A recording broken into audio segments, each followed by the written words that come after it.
You're watching St. Michael's Journal, the Journal of Exorcism.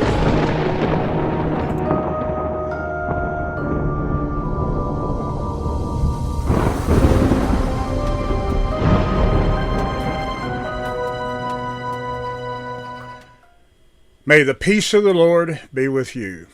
I'm Bishop Benedict-Johns, and you are watching the introductory episode of St. Michael's Journal. Well, that is not exactly factual. You see, St. Michael's Journal has existed for some time. First as a blog, then recently we introduced the St. Michael's podcast on Spotify, and now this is the inaugural episode of St. Michael's Journal TV.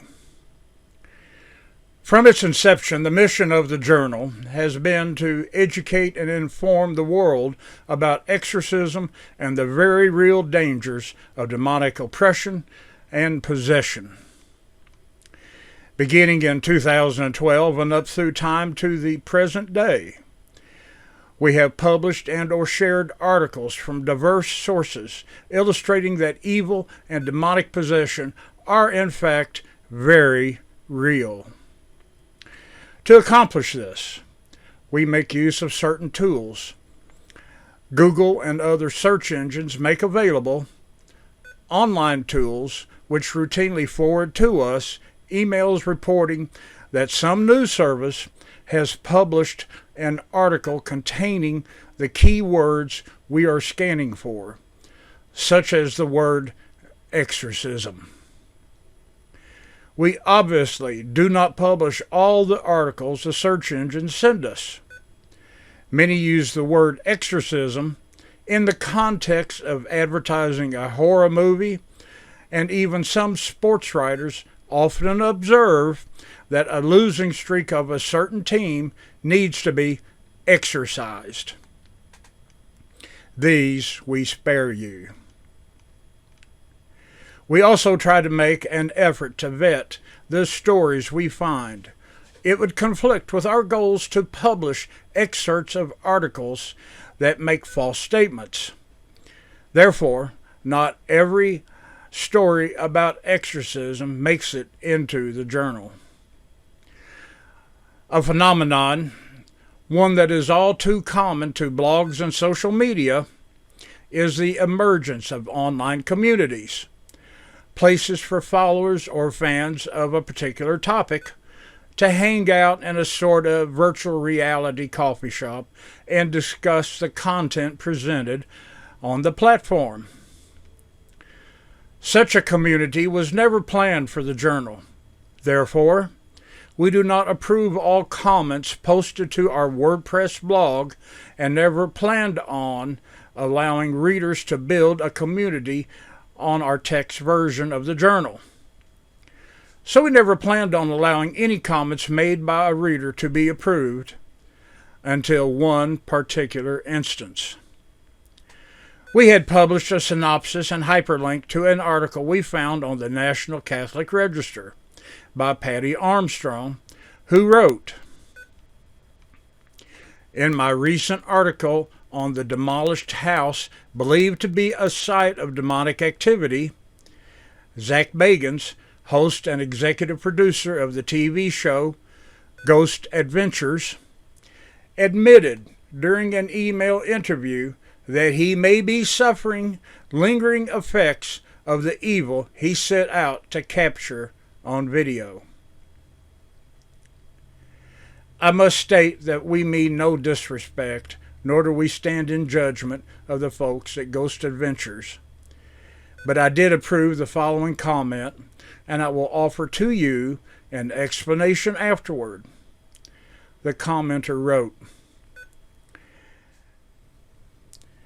"Zach ain't Catholic. If he was, he would know that there are no spirits lingering around. Every Catholic, or at least educated ones, knows that once our bodies die, we immediately are judged and go to the place we belong, heaven, purgatory, or hell. What people call spirits or ghosts are really demons. They're not entities that were once human beings.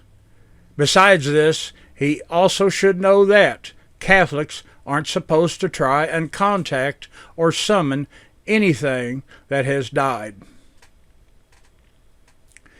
In defense of Zach Bagans, I want to point out that many Christian ministers, Protestant and Catholic alike, have made the observation that we as clergy have failed miserably in the education of our flocks. We simply have not spent enough time on core doctrine and traditions of the Christian faith. As such, many of the faithful make mistakes simply because they were not properly instructed. To the credit of the young lady that made the comment we just quoted, she is correct in her observation that Christian teaching maintains that human spirits do not linger in this realm of existence. Traditionalists hold that, as she pointed out, upon death we go to heaven or hell. Other denominations have various beliefs, but few credible Christian paths allow for anything other than something similar to that which the commenter outlined. That being, upon death we go elsewhere and do not remain here. I have spent the last several years writing and lecturing on this subject, illustrating the core Christian teaching that ghosts, spirits, and similar paranormal activity are not residual human essence that has failed to pass to the other side, but rather paranormal entities appearing in the form of humans for many different purposes. Most usually we encounter lesser demons that thrive on terror and fear and manifest themselves in what Hollywood and Gothic novels describe as the classic haunting. Other demons can be more problematic.